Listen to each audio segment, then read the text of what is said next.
Technique के through हम ये भी पता करते हैं कि जैसे कि क्राइम स्पॉट पे कौन रहा होगा, जैसे कि कोई भी सैंपल ले लिया, ब्लड ले लिया या फिर उसके हेयर्स मिले, तो उस सैंपल के थ्रू डीएनए को एक्सट्रैक्ट करके फिर पता लगाया जा सकता है कि वो क्रिमिनल कौन है। हालांकि मैच कराना पड़ता है। रेडियोग्राफी में क्या होता है, जिसमें हम इस नाइट्रोसेलुलोज को रखते हैं और वहां पे विजुअलाइज करते हैं, देखते हैं कि कहां पे कौन-कौन से फ्रेगमेंट्स पाए जा रहे हैं। फिर वो जो कर लिया डीएनए के फ्रेगमेंट्स सेपरेट कर लिए, मतलब छोटे-छोटे पार्ट्स में डिवाइड कर दिया, देन आप सेपरेशन करोगे। डीएनए फ्रेगमेंट को कैसे करोगे? Bye gel electrophoresis. हेलो दोस्तों, स्वागत है आप सभी क्वेश्चन ऑफ बायोलॉजी में। आज हम पढ़ेंगे डीएनए फिंगरप्रिंटिंग के बारे में। तो इस टेक्निक में क्या होता है, जैसे कि आपके पास आपका आधार कार्ड है आपकी आइडेंटिटी के लिए, राइट, और आपका फिंगरप्रिंट है जिससे आपको पता चलता है कि यू आर इंडिविजुअल, स्पेसिफिक और अ यूनिक इंसान। तो वैसे ही डीएनए फिंगरप्रिंटिंग जो होता है सबका अलग अलग आता है। इस टेक्निक के थ्रू हम ये भी पता करते हैं कि जैसे कि क्राइम स्पॉट पे कौन रहा होगा, जैसे कि कोई भी सैंपल ले लिया, ब्लड ले लिया या फिर उसके हेयर्स मिले, तो उस सैंपल के थ्रू डीएनए को एक्सट्रैक्ट करके फिर पता लगाया जा सकता है कि वो क्रिमिनल कौन है। हालांकि मैच कराना पड़ता है, तो बट आइए देखते हैं कैसे होता है ये सब। तो डीएनए फिंगरप्रिंटिंग जो है ये दिया है किसने? एलेक जेफरी ने, ठीक है। It is the technique to identify the similarities and differences of the DNA fragments. DNA के fragments को क्या करना है, उनमें क्या similarities है, क्या differences हैं, उसको मैच करवाना है, ठीक है। एक बार तो आपने निकाल लिया DNA के fragments, तो उसको किसी और के साथ मैच करवाना है। तो जिसके साथ वो मैच करेगा इट मीन्स वो DNA उसी का है। तो वही है कि ये टेक्निक है जिससे आइडेंटिफाई किया जाता है similarities and differences of the DNA fragments of two individuals, ठीक है। दो लोगों के बीच में कंपेयर करके देख सकते हो। डेवलप्ड बाय एलेक जेफरी 1985 में इन्होंने बताया था। ये देखिए, ये सर एलेक जेफरी हैं, इन्होंने डीएनए फिंगरप्रिंटिंग के बारे में बताया था। और फिर डीएनए फिंगरप्रिंटिंग में कुछ पॉइंट्स, जैसे कि देखिए क्या, DNA carry some non coding repetitive sequences. अब इस टेक्निक के थ्रू क्या निकाले जा रहे हैं, कौन से सीक्वेंसेस देखे जाते हैं? रिपीटेटिव सीक्वेंसेस देखे जाते हैं। जैसे कि हमने ह्यूमन जीनोम प्रोजेक्ट में पढ़ा कि 99.9% डीएनए जो है वो सबका सेम है, बस 0.1% ही डिफरेंट है। और वो जो 0.1% रहता है सीक्वेंसेस, वो रिपीटेटिव सीक्वेंसेस होते हैं जो हर एक इंसान में अलग अलग पाए जा रहे हैं। यानी कि जैसा मेरे पास 99.9% डीएनए है वैसे ही आपके पास है, लेकिन मेरे पास जो 0.1 रिपीटेटिव सीक्वेंसेस हैं, सपोज GATC है, तो GATC मेरे पास सीक्वेंस है, आपके पास भी, लेकिन मेरे पास ये जो सीक्वेंस है ये 10 बार रिपीट हो रहे हैं, आपके पास में भी 20 बार रिपीट हो रहे हैं। तो इसी तरीके से क्या होता है, हर एक इंसान एक दूसरे से अलग रहता है just because of the repetitive sequences. तो इन्हीं रिपीटेटिव सीक्वेंसेस को ही यूज करके कंपेयर किया जाता है टू इंडिविजुअल्स, पर्सन्स के बीच में। Number of repeat is specific from person to person, ठीक है। रिपीट्स मैच नहीं करते हैं। जैसे कि पर्सन 1 2 3 ले लिया, CTA, देखो यहां से दिया हुआ है GATA करके ये जो रिपीटेड सीक्वेंसेस पाए जा रहे हैं, ये यहाँ पे कितनी बार पाए जा रहे हैं इस पर्सन में? 8 टाइम्स। पर्सन 2 में भी यही सेम पाया जा रहा है, GATA। तो GATA जो पर्सन 2 में पाया जाएगा कितनी बार? 9 बार। 1 2 3 4 5 6 7 8 9 टाइम्स रिपीट हो रहे हैं। और पर्सन 3 में कितनी बार हो रहा है? दैट इज यहाँ पे 10 टाइम्स रिपीट हो रहा है। तो मे भी सीक्वेंसेस अगर सेम भी पाए जा रहे हैं बट रिपीटेशंस डिफरेंट हो जाते हैं। सीक्वेंसेस में वेरिएशंस भी रहते हैं, लेकिन अगर सेम भी हो रहे हैं तो नंबर ऑफ रिपीट्स डिफरेंट रहते हैं, राइट। समझ आई ये बात? देखो क्या है, repetitive DNA can be separated from bulk genomic DNA, ठीक है। हमारे जितना जीनोम है उसमें ये रिपीटेटिव सीक्वेंसेस कितने हैं? 0.1% है। As different peaks during density gradient centrifugation technique के थ्रू जब निकालोगे तो दोनों के अलग अलग मिलेंगे पीक्स, दैट इज 99.9 का अलग और रिपीटेटिव का अलग रहेगा। Bulk DNA from a major peak and the small peak are called satellite DNA. यानी कि जो रिपीटेटिव सीक्वेंसेस रहते हैं, इनके जो पीक्स आते हैं हम उनको क्या कहते हैं? सैटेलाइट डीएनए है। ये देखो, जब ये सेंट्रिफिकेशन ग्रेडियंट में किया गया तो सैटेलाइट बैंड्स जो हैं ये ऊपर साइड पे पाए जा रहे हैं। लाइट सीक्वेंसेस होते हैं, इनका वेट क्या होता है? कम होता है, क्योंकि ये 0.1% में है। बाकी बल्क जो डीएनए है वो क्या है? 99.9% है। तो इनके जो पीक्स आएंगे वो क्या रहेंगे, लाइट बैंड्स रहेंगे, तभी ये हमको ऊपर साइड पे मिलेंगे। जिनका डेंसिटी ज्यादा रहेगा वो नीचे साइड पे हो जाएंगे। तो ये हम सेंट्रीफिकेशन टेक्निक के थ्रू पता कर सकते हैं, ठीक है, डेंसिटी ग्रेडियंट सेंट्रीफिकेशन। ठीक,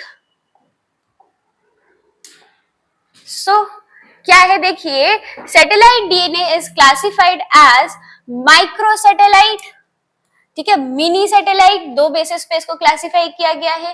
कैसे, based on the base composition, जैसे कि एटी रिच और जीसी रिच के बेसिस पे, एटी रिच और जीसी रिच के बेसिस पे सैटेलाइट डीएनए को क्लासिफाई किया गया है माइक्रो सैटेलाइट और मिनी सैटेलाइट में। जैसे कि माइक्रो सैटेलाइट में क्या रहता है, जीसी रिच ऐसा पाया गया, ठीक है। मिनी सैटेलाइट में क्या पाया गया, यहाँ पे एटी रिच पाया गया। Length of segment and number of repetitive units. So, a DNA sequence which is randomly repeated in many copy number is called variable number tandem repeats. ठीक है, जो सीक्वेंसेस लगातार रिपीट होते चले जा रहे हैं, तो क्या बोला जाएगा, वेरिएबल नंबर टेंडम रिपीट्स, ठीक है, VNTR। और ये जो VNTR है ये मिनी सैटेलाइट्स डीएनए है, ठीक है, मिनी सैटेलाइट्स डीएनए, यानी कि इसमें 80 रिच सीक्वेंसेस मिलेंगे। यहाँ पे देखो माइक्रो सैटेलाइट जो दिया गया है शॉर्ट टेंडम रिपीट्स, जिसमें क्या होगा, रिपीट्स हो तो रहे हैं लेकिन कुछ ही बेसिस रिपीट हो रहे हैं। जैसे कि अब वो जो बेसिस हो सकते हैं 2 to 6 बेसिस की पेयरिंग जो है ये रिपीट हो रही है। तो रिपीटेड यहाँ पे कितने टाइम्स हुआ, 8 टाइम्स। यहाँ पे कितनी बार बताया, 20 टाइम्स। रिपीटेड जो हुए इनके बीच में कितनी बार हुए हैं, वो approx 2 to 6 base pairs repeat हुए हैं। फॉर एग्जाम्पल जैसे कि G A T C A, ठीक है, 1 2 3 4 5 और ऐसे लिख दिया। तो अब इसी को रिपीट करा दे, ठीक, 2 बार रिपीट कर दिया, अब 1 बार और रिपीट करके दिखा देते हैं। तो ये कुछ बेसिस रिपीट होते हुए 6 बेसिस को मैंने रिपीट करते हुए दिखाया। और ये जो 6 बेसिस रिपीट हुए हैं तो कितनी बार रिपीट करके दिखाया, 3 टाइम्स रिपीट करके दिखाया, ठीक है। तो इसी को क्या बोला जाएगा, ये शॉर्ट टेंडम रिपीट्स हैं। रिपीट्स जो पाए जा रहे हैं वो कुछ ही बेस पेयर्स रिपीट पाए जा रहे हैं। But in variable tandem repeats में क्या मिलता है, वेरिएबल नंबर टेंडम रिपीट्स में 100 बेस पेयर्स रिपीट्स हो रहे हैं, ठीक है, कितने, 100 बेस पेयर्स रिपीट्स पाए जा रहे हैं। जैसे कि मान लो यहाँ पे जो बेस पेयर्स रिपीटेशंस में आ रहे हैं वो अप्रॉक्स 100 टाइम्स रिपीट होंगे, वापस से फिर 100 टाइम्स रिपीट्स होते हुए बेस पेयर्स दिखाई देंगे। फॉर एग्जाम्पल जैसे कि A C C C T T T T, इसी तरीके से जो सेम सीक्वेंसेस रहेंगे वही वापस से फिर रिपीट हो रहे हैं, वही वापस से फिर रिपीट हो रहे हैं, यानी कि 100 बेस पेयर्स जो है वो फिर वापस से जाकर के फिर रिपीटेशंस में आ जाएंगे। तो यहाँ पे क्या है, वेरिएबल नंबर टेंडम रिपीट्स में बेस पेयर्स जो होते हैं वो ज्यादा नंबर ऑफ बेस पेयर्स है जो रिपीट पाए जा रहे हैं। शॉर्ट टेंडम में कुछ ही बेस पेयर्स हैं जो रिपीटेशंस में मिल रहे हैं। तो ये क्लासिफाई किया गया है रिपीटेशंस के बेसिस पे, शॉर्ट टेंडम और variable number tandem repeats. So इसमें देखिए क्या है, in a person copy number varies in each chromosome, हर एक क्रोमोसोम में भी वेरी करता है कॉपी नंबर, ठीक है। जैसे कि 2 एलील ले लिया, एक पैटर्नल होगा और एक मैटरनल होगा chromosome, different copy number of variable number tandem repeats. अब जैसे कि यहाँ पे एक पैटर्नल का दिखा दिया लील और एक ये मैटरनल का लील दिखा दिया। अब पैटर्नल में देखो नंबर ऑफ रिपीट्स डिफरेंट है, 1 2 3 4 5 6 7 8 9 10 11, ठीक है। तो यहाँ पे कितना 12 टाइम रिपीट्स होते हुए दिखा रहे हैं, यहाँ पे कितनी बार दिखा रहे हैं, यहाँ पे 10 टाइम्स रिपीट्स होते हुए दिखा रहे हैं। तो रिपीटेशंस जो होते हैं एक क्रोमोसोम के दोनों अलील में भी डिफरेंट मिलते हैं, क्योंकि दो अलग अलग पेरेंट्स आए, अब दो अलग अलग पेरेंट्स से ये इनहेरिट हुए हैं जीन, तो जाहिर सी बात है कि मदर और फादर जब दोनों के मिलेंगे तो वो क्या हो रहा है, दो अलग अलग पर्सन है, दोनों अलग अलग पर्सन के जो हमारे पास आए हैं जीन्स वो डिफरेंट रिपीटेटिव सीक्वेंसेस पाए जाएंगे। That's it. सो ये वही बताया गया है जो अभी अभी हमने पढ़ा, शॉर्ट टेंडम रिपीट्स और variable number tandem repeats. Short tandem में क्या होगा, जो बेस पेयर्स रिपीट हो रहे हैं वो कुछ ही होंगे, 2 to 6 बेस पेयर्स रिपीट होते हैं, और वेरिएबल टेंडम रिपीट्स में कितने पाए जाते हैं, 100 बेस पेयर्स रिपीटेशंस में पाए जा रहे हैं। So VNTR is specific from person to person, क्योंकि 100 बेस पेयर्स जो पाए जा रहे हैं रिपीटेशंस में, ये हर एक पर्सन टू पर्सन क्या है, स्पेसिफिक होते हैं। Varies from 0.1 to 20 kilo base pair, ठीक है। तो 0.1 टू 20 किलो बेस में इसमें वेरिएशंस मिलता हुआ दिखाई देता है। So any difference in the nucleotide sequence inheritable mutations, अब कोई भी डिफरेंस पाया जा रहा है तो वो म्यूटेशन तो कॉज कर रहा है, लेकिन वो जो इनहेरिट हो रहा है वो पॉपुलेशन में लगभग वो रहता ही रहता है, यही एवोल्यूशन का कारण भी बनता है। जैसे कि एक बार फिर से देख लो कि कोई भी डिफरेंस पाए जा रहे हैं न्यूक्लियोटाइड के सीक्वेंसेस में, तो observed in a population is called DNA polymorphism. क्या बोला जाएगा इसको, डीएनए पॉलीमॉर्फिज्म। एक बार इधर देख लो तो अच्छे से समझ आ जाएगा। जैसे कि ये क्या है गया, इसका जो पाए जा रहे हैं इसके डीएनए में, तो इसका जो न्यूक्लियोटाइड चेंज हो रहा है, मान लो यहाँ पे एडेनिन को दिखाया चेंज होते हुए, ठीक है। फिर इस वाले पर्सन में गुआनिन चेंज हो रहा है, इस वाले पर्सन में थाइमिन चेंज हो रहा है। बाकी सीक्वेंसेस सेम है, जीसीए, इधर भी सेम है। ये वाले देखो सीक्वेंसेस CGTTAGA, देख लो सेम पाए जा रहे, सेम पाए जा रहे। बस एक एक बेस पेयर क्या हो रहा है, चेंज हो रहा है पॉपुलेशन में, तो इसी की वजह से वेरिएशंस आ रहे हैं। यही वेरिएशन का कारण बन रहा है और यही म्यूटेशन है। चलो यस, हाँ अभी सही है।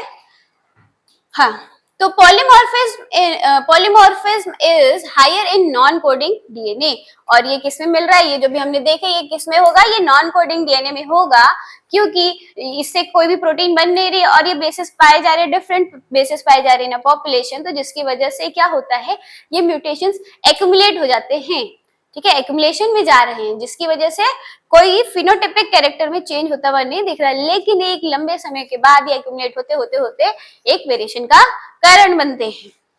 तो polymorphism is higher in non-coding DNA sequence because mutations in these sequences may not affect an individual reproductive ability, ठीक है, इंडिविजुअल रिप्रोडक्टिव एबिलिटी में कोई भी इफेक्ट नहीं डाल रहे हैं। These mutations accumulate generation to generation causing polymorphism, ठीक है, ये जनरेशन टू जनरेशन क्या हो जाता है, एक्यूमुलेट रहते हैं, और इसी को हम क्या बोल रहे हैं, पॉलीमॉर्फिज्म। सो यहाँ पे देखिए क्या बताया गया, polymorphism have great role in evolution and speciation. So अब ये जो सर्दन ब्लॉटिंग बताया गया है, देखो इसमें क्या है, सबसे पहले स्टेप्स, डीएनए फिंगरप्रिंटिंग के स्टेप्स कैसे परफॉर्म किए जाएंगे, ठीक है। तो सबसे पहले क्या किया जाएगा, आइसोलेशन ऑफ डीएनए, डीएनए का आइसोलेशन किया जाएगा फ्रॉम एनी सेल और ब्लड स्टेन्स, ठीक है, कहीं से भी डीएनए को एक्सट्रैक्ट कर लो, चाहे ब्लड से ले लो, चाहे सीमेन से ले लो, चाहे सलाइवा से ले लो, चाहे हेयर रूट से ले लो, चाहे बोन से, स्किन से, कहीं से भी ले लो, जहां पे भी हमारे सेल्स पाए जा रहे हैं तो उनमें डीएनए मिलेगा ही मिलेगा, तो उनको ले लो, ठीक है। तो ये सारी चीजें ले करके डीएनए के सैंपल को, फिर उसमें से डीएनए को एक्सट्रैक्ट कर लो, आइसोलेट कर लो। तो डिटेल में हम इसको पढ़ेंगे बायोटेक्नोलॉजी में। नेक्स्ट स्टेप क्या करेंगे, आइसोलेशन ऑफ डीएनए के बाद डाइजेशन ऑफ डीएनए, डीएनए के फ्रेगमेंट्स को क्या करोगे, ब्रेक डाउन करोगे, किसकी हेल्प से करोगे, रिस्ट्रिक्शन एंडोन्यूक्लियस। रिस्ट्रिक्शन एंडोन्यूक्लियस जो है ये क्या है, मॉलिक्यूलर सीजर है,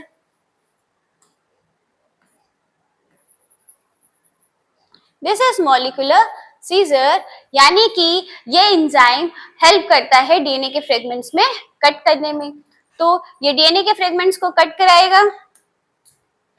नेक्स्ट थर्ड स्टेप क्या करोगे, सेपरेशन ऑफ डीएनए फ्रेगमेंट्स।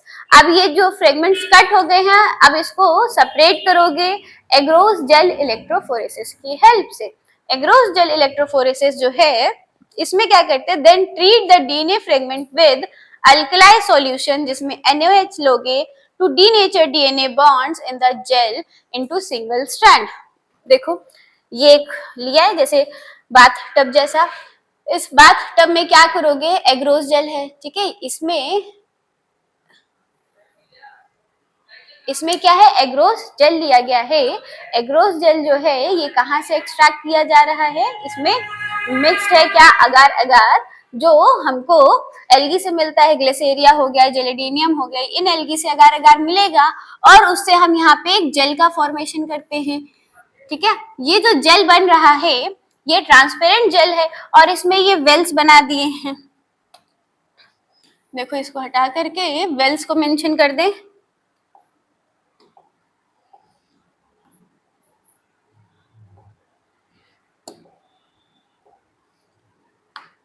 ये क्या है, यहाँ पे वेल्स है। ठीक है, वेल्स यानी कि खाली जगह। अब जब जेल को सॉलिडिफाई किया जाता है तो उसमें एक बीच में से कॉम लगा दिया जाता है, जिसकी हेल्प से क्या होते हैं, बीच में खाली जगह रह जाती है और उसी में ही पोर कर दिया जाता है सैंपल। ठीक है, mixture of DNA molecules of different size of molecules को यहाँ पे मिक्स करके इन वेल्स में डाल देते हैं।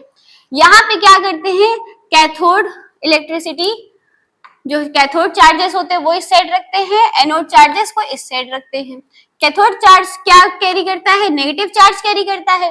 डीएनए में क्या होता है, नेगेटिव चार्ज होता है। हमने पढ़ा था डीएनए का जब स्ट्रक्चर पढ़ा था तब उसमें पढ़ा था ना कि डीएनए हाफ नेगेटिव चार्जेस। अब ये नेगेटिव चार्जेस जो होते हैं ये एनोड की तरफ क्या करेंगे, मूव करेंगे।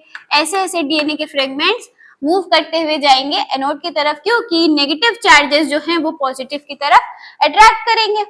तो अब ये जैसे जैसे मूव करते जाएंगे according to the size of the fragments, तो वो उसी पैटर्न में अरेंज हो जाएंगे। जो छोटे फ्रेगमेंट्स होंगे वो जेल में क्या होंगे, वो ज्यादा जल्दी से आगे मूव करते हुए जाएंगे, जो लार्ज फ्रेगमेंट्स होंगे वो थोड़ा पीछे रह जाएंगे। ठीक है, ये देखो इस पिक्चर में दिखाया जा रहा है कैसे हम ऑटो रेडियोग्राफी में देखते हैं। तो देखो यहाँ पे लिखा है शॉर्टर मॉलिक्यूल्स आगे जाएंगे, ठीक है, लॉन्गर मॉलिक्यूल से पीछे रह जाएंगे। तो इनमें दिख रहा है, तो इनमें देखो कैसे ये दिखाई दे रहे हैं फ्रेगमेंट्स, ये फ्रेगमेंट्स दिख रहे हैं। तो ये फ्रेगमेंट्स है डीएनए के, छोटे वाले आगे साइड रहेंगे, बड़े वाले पीछे साइड पे रहेंगे। ठीक है, तो ये ग्रोस जेल इलेक्ट्रोफोरेसिस में फिर फ्रेगमेंट्स को अलग कर लिया गया। देन फ्रेगमेंट्स को अलग करने के बाद फोर्थ स्टेप पे क्या करोगे, ट्रांसफरिंग करोगे डीएनए के जो फ्रेगमेंट्स है, किसमें करोगे, इसको वैसे कहा जाएगा ब्लॉटिंग ऑफ डीएनए फ्रेगमेंट्स को ट्रांसफर करोगे to synthetic membrane such as nitrocellulose और नाइलॉन। ठीक है, एक मेम्ब्रेन होगी नाइट्रोसेलुलोज की या फिर नाइलॉन की, उसके ऊपर ये डीएनए फ्रेगमेंट्स को क्या कर लोगे, वहां पे ट्रांसफर कर लोगे। जैसे कि मतलब ट्रेस करते हो कार्बन पेपर लेकर के, एक मतलब जो पिक्चर जैसी रहती है एक पेज पे, उसको दूसरे पेज पे ट्रेस कर लेते हो। वैसे ही डीएनए के जो फ्रेगमेंट्स मिल रहे हैं जेल इलेक्ट्रोफोरेसिस में, तो उस जेल से क्या किया जाएगा, उसको नाइट्रोसेलुलोज पे या नाइलॉन की मेम्ब्रेन पे कॉपी कर लिया जाता है इन फ्रेगमेंट्स को। ठीक है, ताकि क्या हो जाए, जैसे कि अब जो जेल है उसको तो हर जगह लेकर के नहीं जा सकते हो, किसी के डीएनए सैंपल लिया और उसको फिर किसी भी क्राइम स्पॉट पर किसी से मैच करा दिया और फिर मुकदमा चल रहा है, वहां पे जज साहब के पास ऐसे तो लेकर के जाओगे नहीं जेल, जेल जो होती काफी डेलिकेट सी होती है, वो खराब भी हो सकती है। इसीलिए उसको नाइट्रोसेलुलोज या नाइलॉन के मेम्ब्रेन पे उसके प्रिंट्स ले लिए जाते हैं, वहां पे ट्रांसफर कर लिया जाता है। तो ये देखिए ट्रांसफर करने का तरीका कि जेल है और नाइट्रोसेलुलोज की मेम्ब्रेन ली गई है, ये नाइट्रोसेलुलोज की मेम्ब्रेन उसके जेल के ऊपर रख दी जाएगी। फिर ये पेपर टॉवल रख दिया गया है, इस पेपर टॉवल की वजह से क्या हो जाएगा, ऊपर से थोड़ा सा एक वेट जैसा वहां पे मतलब जनरेट होगा, जिसकी वजह से इजिली ट्रांसफर हो जाएगा। इसी को क्या बोलेंगे, southern blotting.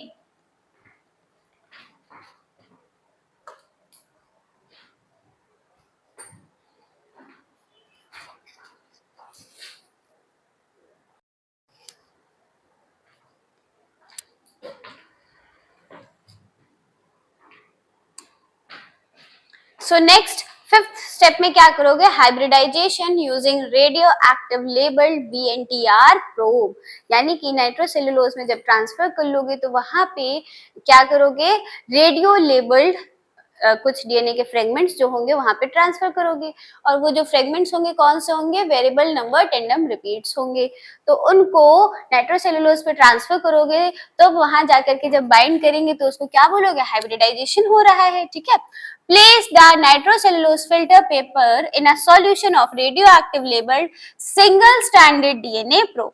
DNA probe bind with the complementary sequences of the DNA fragment on the membrane. To form a hybridized DNA.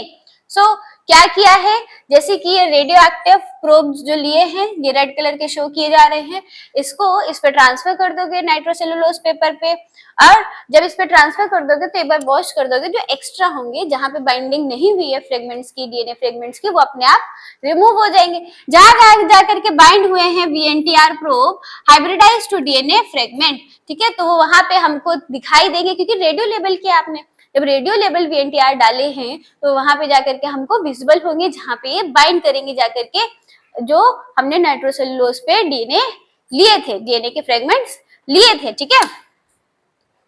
Next क्या करोगे, detection of hybridized DNA by auto radiography. Auto radiography में क्या होता है, जिसमें हम इस nitrocellulose को रखते हैं और वहां पे विजुअलाइज करते हैं, देखते हैं कि कहां कहां पे कौन कौन से फ्रेगमेंट्स पाए जा रहे हैं। Hybridized DNA is photographed on to an x-ray film, ठीक है, तो ये जैसे एक्सरे फिल्म में हम देख सकते हैं, वैसे ही इसको भी हम ऑटो रेडियोग्राफी में देख सकते हैं। Auto radiogram gives an image in the form of dark light bands. जब हम उसमें देखेंगे तो हमको कैसे बैंड्स दिखाई देंगे, डार्क और लाइट बैंड्स दिखाई देंगे। यहाँ पे दिखाई दे रहे हैं ब्लैक कलर के ये और ये, तो जितने अलग अलग फ्रेगमेंट्स होंगे वो हमको ये फिल्म पे दिखाई देते हैं। So DNA fingerprint differ in everyone accept in monozygotic. सब में डीएनए फिंगरप्रिंटिंग क्या होते हैं, सबके अलग होते हैं, ठीक है। एक एक्सेप्शन है, that is in monozygotic twins, जो एक ही जाइगोट से बन रहे हैं वो आइडेंटिकल ट्विंस होते हैं, तो उनके हमको सेम मिल सकते हैं। बाकी सबके डीएनए जो फ्रेगमेंट्स आते हैं, जो रिपीटेटिव सीक्वेंसेस होते हैं, सब में डिफरेंट मिलते हैं।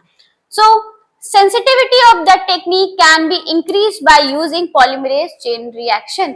अब जैसे कोई भी सैंपल लिया, ठीक है, उस सैंपल को एग्रोस जेल इलेक्ट्रोफोरेसिस के थ्रू उस डीएनए के फ्रेगमेंट्स को अलग अलग कर लिया, लेकिन सैंपल कहीं पे भी मिल रहा है, कोई सा भी सैंपल मिल रहा है, हम एक लैब में परफॉर्म कर रहे हैं तो वो तो ठीक है, लेकिन अगर इसको रियल लाइफ में कंपेयर किया जाए, जहाँ कहीं पे भी क्राइम स्पॉट है या फिर कहीं पे भी कुछ भी दिक्कत हो गई है, हमें पता लगाना है कि ये काम किसने किया है, ठीक है, जैसे कि कोई मर्डरर हो, कोई रेपर हो, इन सब के हमें कुछ सैंपल मिल गए छोटे से, ठीक है, क्राइम स्पॉट में।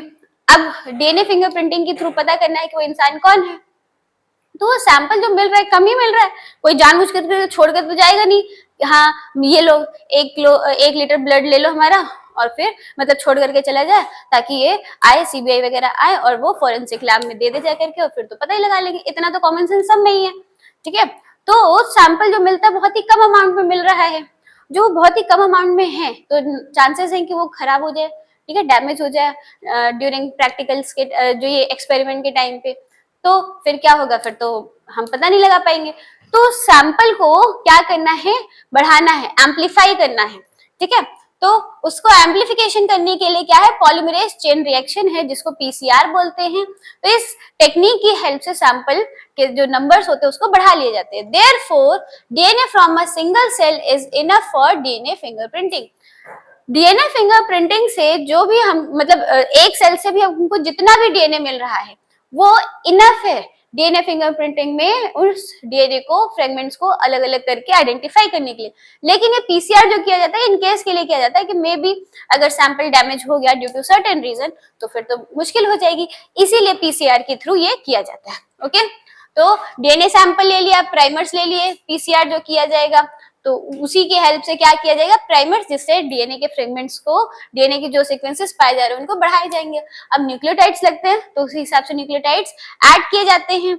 ये क्या है, थर्मल साइक्लर है, जिसमें पीसीआर साइकिल लगा करके ये इंक्रीज किए जाते हैं डीएनए के सैंपल। तो इसको हम पढ़ेंगे बायोटेक्नोलॉजी में बहुत बढ़िया से। बस एक बार स्टेप्स देख लो कि इनमें क्या होता है, डीनेचुरिंग होता है, अनीलिंग होता है, एक्सटेंशन होता है। जो भी सैंपल मिला है उस सैंपल का क्या करना है, पहले डीनेचुरेशन कर देना, बीच में से फ्रेगमेंट्स अलग कर दोगे। जब फ्रेगमेंट्स अलग कर दोगे तो फिर प्राइमर्स को ऐड करके, और जो फ्रेगमेंट्स अलग हुए, जैसे एप्लीकेशन में पढ़ा ना, डीएनए के जो फ्रेगमेंट्स होते हैं उनको एज अ टेम्पलेट यूज करके न्यूक्लियोटाइड्स आते हैं और वो नए डीएनए बनाते चले जाते हैं। वैसे ही काम यहाँ पे हो रहा है, ठीक है। न्यूक्लियोटाइड्स आएंगे और ऐसे डीएनए की स्ट्रैंड एड ऑन होती हुई चली जाएगी। तो देखो एक पहले सैंपल था, एक स्ट्रैंड था, अब 2 स्ट्रैंड मिल गए ना, तो ये क्या हो गया, एक्सटेंशन हो गया। तो ये है पीसीआर।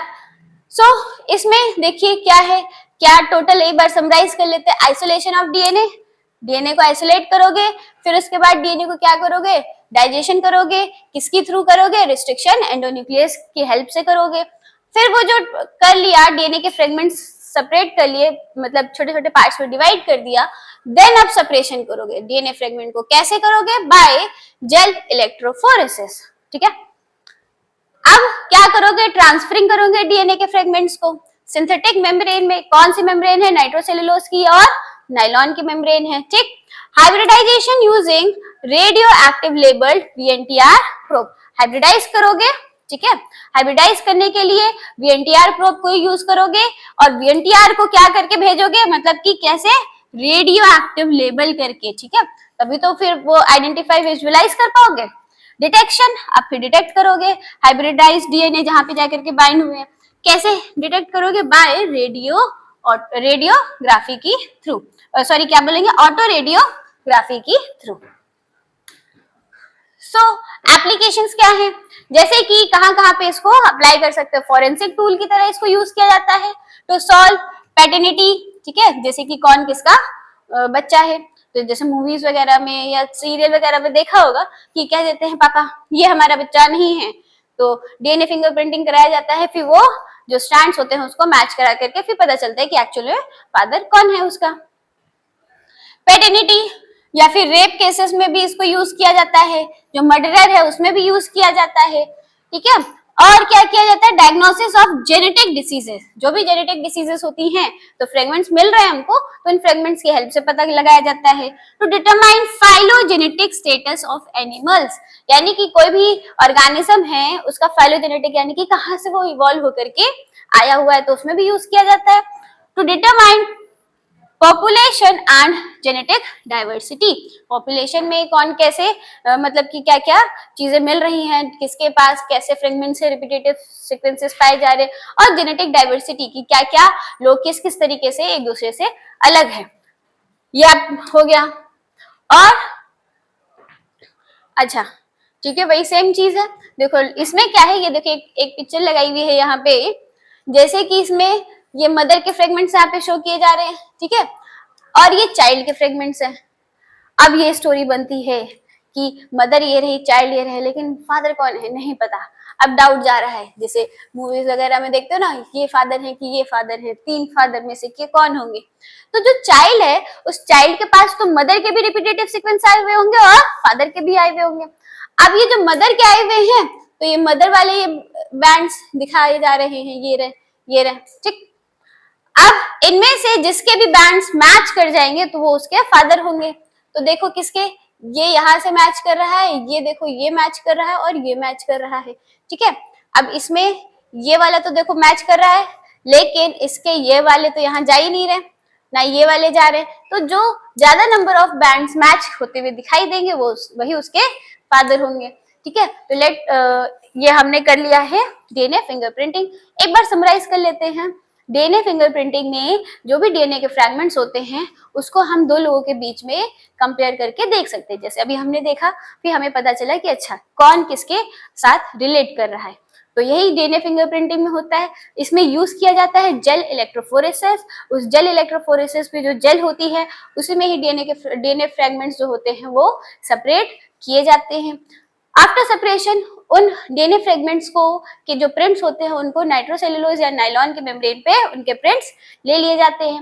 अब वो प्रिंट्स आ तो गए हैं, लेकिन वो विजुअलाइज कैसे होंगे, उनको विजुअलाइज करने के लिए क्या करते हैं, वीएनटीआर प्रोब डालते हैं, रेडियो लेबल्ड वीएनटीआर प्रोब डालते हैं। अब वो रेडियो लेबल्ड वीएनटीआर प्रोब डालोगे तो उसको ऑटो रेडियोग्राफी टेक्निक में उसके अंदर जब हम रखते हैं तो वो हमको वहां पे चमकते हुए दिखाई देते हैं। तो इसी तरीके से आइडेंटिफाई कर सकते हो कि कौन कौन से फ्रेगमेंट्स मिल रहे हैं, ठीक है।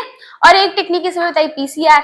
तो पीसीआर की हेल्प से क्या कर सकते हो कि जो भी सैंपल है उसको एम्पलीफाई कर सकते हो। इन केस कोई भी अगर गलती हो रही है तो फिर तुम्हारे पास और सैंपल्स रहें जिसको यूज करके फ्रेगमेंट्स को सेपरेट करके और अपना जो भी एक्सपेरिमेंट है आगे प्रोसीड कर सकते हो। ठीक है। सो आई होप ये समझ गए होंगे आप डीएनए फिंगरप्रिंटिंग के बारे में। तो आज हम ये चैप्टर जो है हमारा मॉलिक्यूलर बेसिस ऑफ इनहेरिटेंस वो कंप्लीट होता है। तो और इसकी मैंने जो प्लेलिस्ट है वो ऐड कर रखी है, तो आप इस मॉलिक्यूलर इनहेरिटेंस वाले चैप्टर को आप कंप्लीट कर सकते हैं प्लेलिस्ट से। सो नेक्स्ट हम मिलते हैं किसी दूसरे चैप्टर के साथ। Till then bye bye and see you.